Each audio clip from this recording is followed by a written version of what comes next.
Pourquoi ne pas parler de Martin King en 1963 qui a dit que j'ai un rêve? Et parlerons aussi, nous ne cesserons de parler de Nelson Mandela qui passa 29 ans en prison, rêvant d'une société non raciste en Afrique du Sud. Et en 1994, a prêté serment en tant que premier président noir de la même nation. En tant que leader à votre niveau, rêvez de ce que le monde qui vous entoure pourrait ressembler et à être à l'origine de ces différences, des transformations. Ses rêves, c'était sa vision, source d'inspiration et ligne directive de son action pour la liberté civile que l'on connaît aujourd'hui aux États-Unis. Là, je parle de Martin Luther King. Lorsque Dieu nous donne un rêve et que nous nous sentons portés particulièrement inspirés, qui sait que réellement ce qui peut arriver? La vision est l'énergie qui permet aux leaders de continuer. C'est cette force qui leur permet de se mettre en œuvre, qui crée l'action et qui enflamme et passionne ceux qui les suivent. Il serait donc vraiment difficile de séparer le leadership de la vision, car tout bon leader est guidé par une vision et refuser les statu quo. Une vie portée par une vision est une vie qui va de l'avant et qui se trouve d'ores et déjà en route vers sa destinée. Si nous pouvons vraiment définir certains concepts clés de notre enseignement de ce jour, le leadership n'est pas une personne physique, mais une fonction où l'influence exercée par le leader sur une communauté, sur un groupe, pour les conduire vers un avenir désirable, vers un futur souhaité, vers le mieux-être, vers la transformation sociale. Voilà, le concept leadership peut être fractionné pour saisir sa portée. Ici, nous avons leader et nous avons ship. Lead vient du verbe anglais to lead, qui veut dire diriger, conduire, guider, présider, gouverner, orienter, piloter, montrer la direction à suivre. Le mot leader, c'est la personne qui exerce l'influence sur le groupe ou la communauté.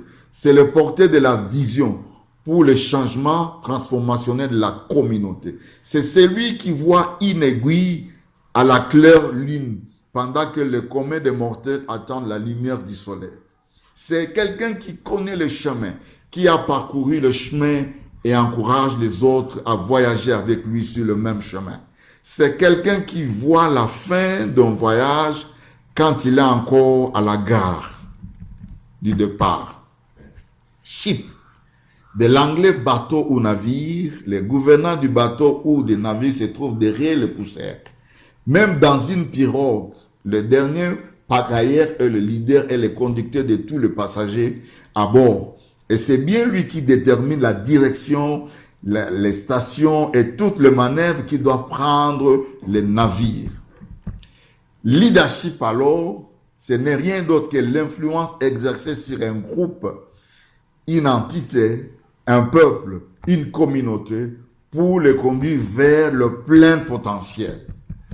Que le nom de Jésus soit béni. Nous associons la notion de leadership à celui de ministre, car pour nous, chaque ministre de l'évangile est un leader. C'est-à-dire qu'un ministre doit exercer une influence sur un groupe, une entité, un peuple, une communauté pour le conduire vers leur destinée. Donc, bien-aimés, empruntez donc au langage anglo-saxon, le mot vision est étroitement lié au leadership. Qu'est-ce qu'une vision dans ces contextes précis? George Barna a donné la définition suivante. La vision pour le ministre est une image mentale claire d'un futur préférable, communiquée par Dieu à ses serviteurs qu'il a choisis et les fonder sur une compréhension précise de Dieu, de soi et des circonstances. Ce n'est qu'une définition et voici quelques d'autres. La vision est une peinture claire et stimulante du futur d'un ministère tel que son leadership croit qu'il peut et devrait être. Là, c'est Andrew Matthew.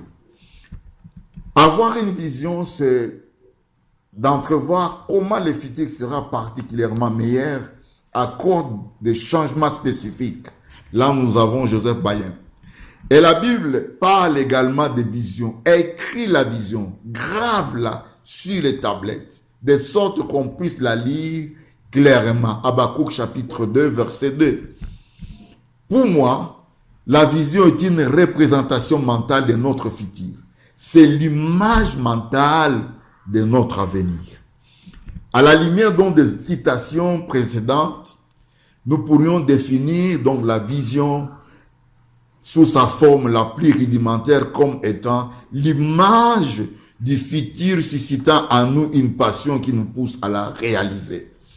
Pour une vision, selon la Bible, Dieu nous révèle l'avenir en nous montrant comment les choses pourront ou devraient se dérouler. Ainsi, une vision claire nous donne à la fois une raison d'avancer et un but vers lequel courir. La vision devrait directement découler de la révélation que nous avons de Christ et de sa cause. Sans ce processus de révélation, le peuple périt, nous rappelle Proverbe chapitre 29, verset 18. Quand il n'y a pas de révélation, le peuple est sans frein et reste s'il observe la loi. Alléluia. Avoir donc une vision bien-aimée signifie prendre une position de foi pour l'avenir, sans savoir ce qui arrivera, ou connaître clairement ce que l'on croit être appelé à faire. Mais l'on prend la responsabilité d'une décision visionnaire qui vous amène à avancer vers votre ultime objectif. Certaines visions sont erronées et d'autres sont réelles. Certaines sont sans fondement et d'autres s'appuient sur la foi. Mais sachez que Dieu a une vision pour notre vie et son désir est que nous y entrions. La vision nous donne une direction et nous permet d'aller de l'avant et nous permet donc d'avancer avec précision. La vision que nous recevons pour notre vie dépend du plan de Dieu pour nous. Chaque vision est unique car Dieu a un plan différent pour chacun d'entre nous. Et elle nous est propre et parfois, il y aura des personnes qui ne seront pas d'accord avec la vôtre ou bien la nôtre. Mais peu importe